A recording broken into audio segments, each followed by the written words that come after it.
8월 30일 말씀 묵상을 시작하겠습니다. 오늘 말씀은 신명기 1장 1절부터 8절까지의 말씀입니다. 오늘부터 신명기 묵상입니다. 신명기는 한마디로 말해서 모세의 설교입니다.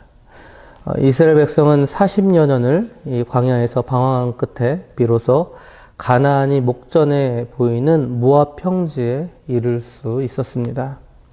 그러나 출애굽한 모든 사람들이 가나안 땅에 들어갈 수는 없었습니다. 출애굽 당시 20세 이상이었던 출애굽 1세대는 광야 40년 생활 동안 여호수아와 갈렙을 제외하고는 모두 광야에서 죽고 말았습니다.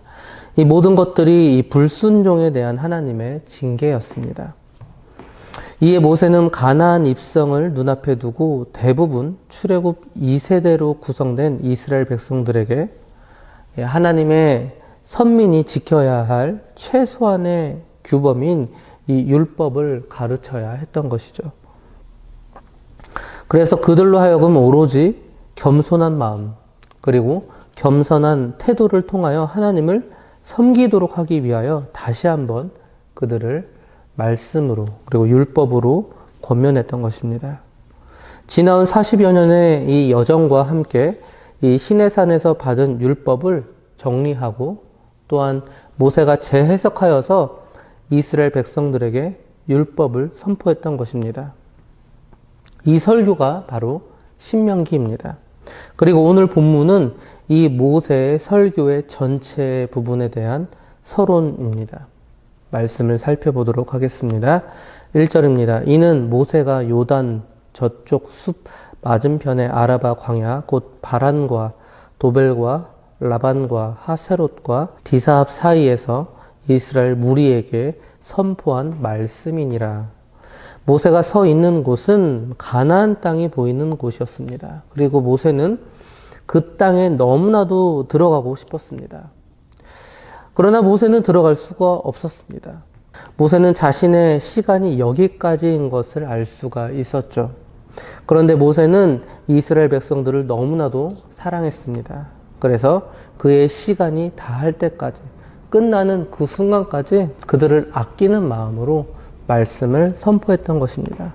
모세는 끝까지 책임을 다하였습니다. 2절입니다. 호렙산에서 세일산을 지나 가데스 바네아까지 10하룻길이었더라. 10하룻길. 호렙산을 출발하여서 광야를 거쳐서 가나안 이 남단인 가데스 바네아까지의 정상적인 여행거리가 불과 10하룻길밖에 되지 않았다라는 거예요. 그런데 본절에서 이처럼 굳이 이러한 여행거리를 언급한 까닭은 무엇일까요? 이스라엘 백성들은 불과 10하룻길밖에 되지 않은 이 거리를 무려 40여 년간 방황했다가 이제야 마침내 그곳에 도착했음을 강조하기 위해서였습니다. 이는 바로 하나님께 불순종한 결과였습니다. 이스라엘 백성들과 오늘날 이 말씀을 읽는 우리들이 하나님께 대한 불순종이 얼마나 두려운 결과를 안겨다 주는지를 이 말씀을 통해서 우리는 깨달을 수 있기를 원했던 것이죠. 3절입니다. 40째 해 11째 달 그 달 첫째 날에 모세가 이스라엘 자손에게 여호와께서 그들을 위하여 자기에게 주신 명령을 다 알렸으나 40째 해 11째 달 출애굽을 한 지 40년이 지났음을 말씀해 주고 있습니다. 또한 모세의 나이도 어느덧 120세가 되었음을 증명해 주고 있죠. 출애굽 40년 11월 1일입니다. 이 시간은 이스라엘의 40년 광야 유랑 생활이 마감될 무렵이죠. 그리고 동시에 모세의 죽음이 임박한 때였습니다. 모세가 이스라엘 자손에게 여호와께서 그들을 위하여 자기에게 주신 명령을 다 알렸으나 이 설교는 한마디로 고별 설교였습니다. 모세는 이처럼 지루할 정도로 하나님의 율법과 이 법도들을 거듭거듭 계속해서 끊임없이 선포했습니다. 이는 이스라엘 백성들의 심령 가운데 이 말씀이 깊이 새겨지기를 원했던 것입니다. 그래서 가나안 땅에 입성한 이후에 이 말씀을 통하여 이스라엘이 생명의 삶을 길이길이 누리기를 원했던 것이죠. 4절입니다. 그때는 모세가 헤스본에 거주하는 아모리 왕 시온을 쳐 죽이고 에드레이에서 아스타롯에 거주하는 바산 왕 옥을 쳐 죽인 후라. 아모리 왕 시혼 그리고 바산 왕 옥, 이 두 사람은 이스라엘의 가나안 진군을 방해하다가 패망한 왕들이었습니다. 그런데 모세가 설교를 시작할 무렵 이 앞서 새삼스럽게 이들의 패망 사건을 언급하고 있는 까닭은 무엇일까요? 그것은 가나안 입성을 목전에 둔 이 백성들에게 이 하나님의 언약의 신실성을 강조하기 위함이었습니다. 즉 아브라함과 이삭과 야곱에게 세운 그 언약, 그것이 바로 가나안 땅 입성이었습니다. 그것을 하나님께서 기억하셨고 이스라엘을 약속의 땅으로 인도하셨던 것이죠. 이러한 하나님의 역사는 그 어떤 강력한 적대 세력도 꺾을 수 없음을 교훈해주고 있는 것입니다. 5절입니다. 모세가 요단 저쪽 모압 땅에서 이 율법을 설명하기 시작하였더라. 일러스되. 요단 저쪽 모압 땅. 1절을 보시면 이스라엘과 이 모세의 위치가 도대체 어디인지를 잘 확인되지 않습니다. 그러나 이 5절을 보시면 정확하게 그 지점이 어디인지를 말해주고 있죠. 바로 요단 저쪽 모압 땅이었습니다. 즉 이곳은 여리고 맞은편의 모압 평지였습니다. 이 율법을 설명하기 시작하였더라. 이 말씀은 바로 하나님의 모든 말씀입니다. 이 말씀을 모세가 이스라엘 백성들에게 설명하고 있었습니다. 설명하다의 의미는 자세하게 해설하거나 강해한다라는 뜻이죠. 즉 모세가 전혀 새로운 율법을 선포하는 것이 아니라 이미 출애굽기, 레위기, 민수기 등에서 주어졌던 이 하나님의 율법을 종합적으로 정리하여서 이 백성들에게 새롭게 풀이해 주었음을 뜻하죠. 그래서 그들이 하나님의 뜻을 보다 잘 이해하고 그 뜻에 순종하도록 했던 것입니다. 한편 이러한 율법의 재해석과 정리가 필요했던 이유는 무엇일까요? 그것은 지금 이 모세의 설교를 듣고 있는 사람들이 누구인지를 알아야 합니다. 바로 그들은 출애굽 2세들이었습니다. 이들은 새롭게 구성된 하나님의 백성들이었죠. 시내산 율법 수요 사건을 직접 체험했던 자들은 출애굽 1세대였습니다. 그들은 가데스 바네아의 거역 사건으로 인하여서 광야에서 모두 멸절당했습니다. 그러나 당시에 이 출애굽 2세들은 20세 이하로서 율법을 완벽하게 이해하지 못할 그런 나이였죠. 혹은 태어나지도 않았습니다. 그래서 모세는 자신의 죽음 직전에 이들에게 반드시 이 율법을 다시 선포해야만 하는 그런 필요성을 느꼈던 것입니다.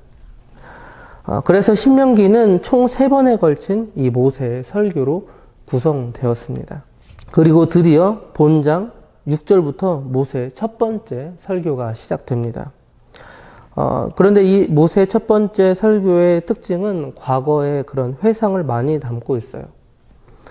그래서 설교의 시작도 출애굽 시작과 함께 시내산에서 말씀을 받고 성막을 건축했던 시절 약 39년 전으로 거슬러 올라가는 모습을 우리는 말씀을 통해서 확인할 수가 있습니다. 6절을 보시면 우리 하나님 여호와께서 호렙산에서 우리에게 말씀하여 이르시기를 너희가 이 산에 거주한 지 오래니. 지금 이들은 모압 땅에 있습니다. 그런데 호렙산에서 그 산 위에서 거주한 지 오래니. 지금 거주하고 있는 게 아니라 39년 전에 이들은 호렙산 위에서 오래 거주했다라는 거예요.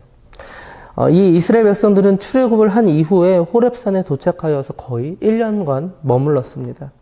거주한 지 오래니 1년 동안 이스라엘 백성들은 하나님의 말씀을 받고 1년 동안 그곳에서 성막을 짓고 각종 성막 제도와 및 제사 제도에 관한 율법을 또 지시를 받았습니다. 그리고 나서 1년 만에 그들은 다시 행군을 시작했습니다. 7절입니다.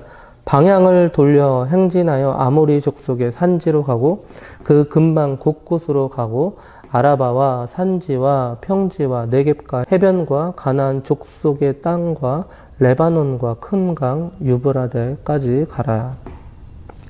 방향을 돌려 행진하여 이제 길을 떠나 행군을 계속하라 라는 뜻이죠. 아모리 족속의 산지로 가고 이곳은 훗날 유다와 에브라임 지파의 영토가 된 이 서편의 산악지대를 가리킵니다. 아모리 족속은 이 함의 아들인 가나안의 후예였습니다. 이들은 이처럼 요단강 동편뿐만이 아니라 서편 이 산악지대에도 흩어져 살았습니다. 그리고 이들은 가나안 땅의 여러 족속 중에서 가장 강력한 집단을 형성하고 있었습니다. 그러나 하나님께서는 이들의 거주지를 이스라엘 백성들에게 내어주실 것입니다. 그리고 더 나아가서 하나님께서는 이스라엘 백성들에게 아라바와 산지와 평지와 네겝과 해변과 가나안 족속의 땅과 레바논과 큰 강 유브라데까지 가라고 말씀하셨습니다. 이 지역은 일찍이 하나님께서는 아브라함에게 그리고 그의 후손 이스라엘 백성들에게 주시겠다고 약속하신 이 가나안 땅의 전체적인 모습을 말해줍니다. 8절입니다. 내가 너희의 조상 아브라함과 이삭과 야곱에게 맹세하여 그들과 그들의 후손에게 주리라 한 땅이 너희 앞에 있으니 들어가서 그 땅을 차지할지니라. 여호와께서 아브라함과 이삭과 야곱에게 맹세하셨습니다. 그들의 후손 이스라엘을 자신의 백성으로 삼을 것이며 그들에게 젖과 꿀이 흐르는 가나안 땅을 줄 것이라고 말이죠. 이스라엘 백성들은 이 모압 평지에서 가나안 땅을 바라보았을 것입니다. 그리고 오래전 그 약속이 드디어 눈앞에 펼쳐져 있음을 확인할 수 있었습니다. 말씀을 마무리하겠습니다. 오늘날 우리는 너무나도 바쁘게 살아갑니다. 하나님의 약속도 순간순간 잊으며 살 때가 많죠. 그러나 하나님께서는 언제나 그 약속을 잊지 않으시고 그 약속을 계속해서 지키시고 계셨습니다. 지금도 하나님께서는 우리와의 언약을 신실하게 지키시고 행하고 계십니다. 그 하나님을 오늘도 찬양하시기 바랍니다. 오늘도 오직 그분의 신실한 약속을 붙잡고 그 언약을 붙잡고 말씀을 기억하며 살아가시는 저와 장자 가족들 되시기 바랍니다.